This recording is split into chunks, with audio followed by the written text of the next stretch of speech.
So moral injury is a situation in which somebody's moral or ethical code has been strongly broken.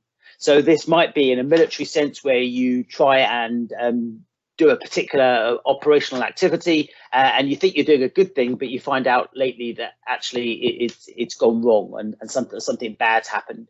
It might be that you feel let down by other people who you should have trusted, such as your superiors or your colleagues who have looked after you before. Or it might also be because actually you stood by and watched something happen, and later you think I should have done something about that. And put together, what that means is that you have this situation where your view of what's right and wrong doesn't fit with the situation you've been exposed to, and that can lead you to feeling strong feelings of anger, shame, or guilt. And it's important to say that moral injury is not a mental illness in itself, but what the evidence we have shows is that moral injury is linked with other mental health disorders. So it's like having a vulnerability to develop conditions such as post-traumatic stress disorder, depression, or other mental health disorders. So thinking about what the impact of moral injury is, we think it's kind of multivariate. So what I mean by this is moral injury seems to be associated with a different kind of range of different kind of distressing mental health symptoms, as well as functionally impairing kind of symptoms. So to unpick this a bit more, there are symptoms that overlap closely with post-traumatic stress disorder. So things like nightmares, particularly feelings of strong avoidance, feeling very agitated, on edge a lot of the time, but also symptoms that seem more nuanced and linked to moral injury in particular. So particularly feelings of trust in oneself or others breaking down. And some of the other core symptoms we see in people with moral injury are intense feelings of shame about the events, about things they feel they should have done differently or not done. Strong feelings of anger, sometimes at themselves or sometimes at other people, and really high levels of depression or low mood. At the moment, what we know is that although moral injury is not a mental illness in itself, it is associated with other mental health problems. And when someone goes to get treatment for mental health difficulties that might have a moral injury component to it, because of the strong emotions attached to it, and may often not talk about the morally injurious aspects of the event. So, for instance, if you've got a situation in which perhaps something bad happened on a deployment and a veteran's really sort of upset and distressed about that, they go and get treatment for that, they get assessed, and let's say they get found to have post-traumatic stress disorder, they may end up talking a lot about the threat and the horror associated with that incident, but not really want to speak about the shame and the anger and the guilt attached to it. And so unless the therapist sort of probes sensitively to ask about those reactions, they may never get addressed at all. The intervention we've designed is building on sort of the gold standard treatment for post-traumatic stress disorder, but then adding to it further.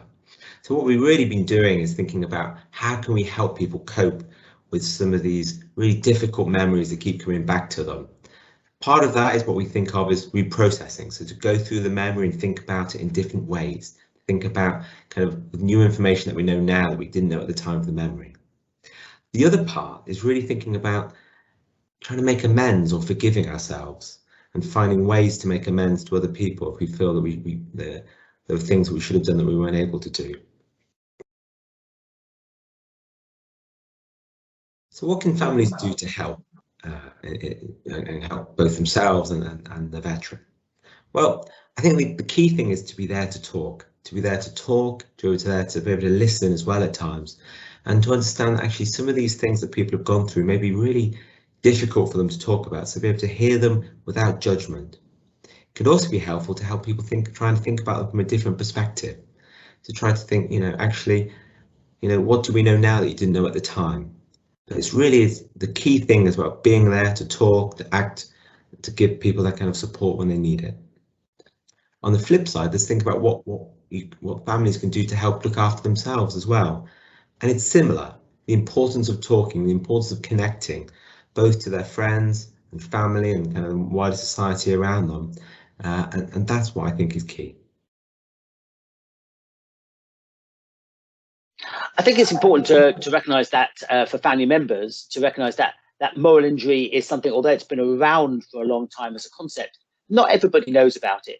So if you're suspecting that your loved one might have a moral injury and they don't want to speak to you about it, and you've done your best to encourage them to get the help, and sometimes you need to be persistent on that, but you find that it's affecting you as well because you're worried about, you know, what's happening to them and the impact maybe on yourself and your family, it's important for you also to reach out and to speak to somebody else to try and get some support.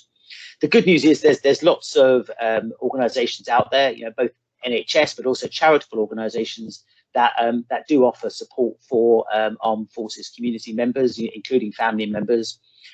So I would strongly suggest that you either look at the contact group website, that's Contact Armed Forces, and they have a list on there of support measures.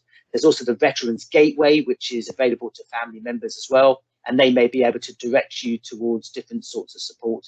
And I can tell you, without going through listing them all, that there are lots of charities out there that do provide not only support for your mental health, but support also for your situation, that you are a loved one of somebody who's been in the military and who's had some difficulties, and they will hopefully understand your situation and allow you to feel more comfortable to speak to them about your dilemmas.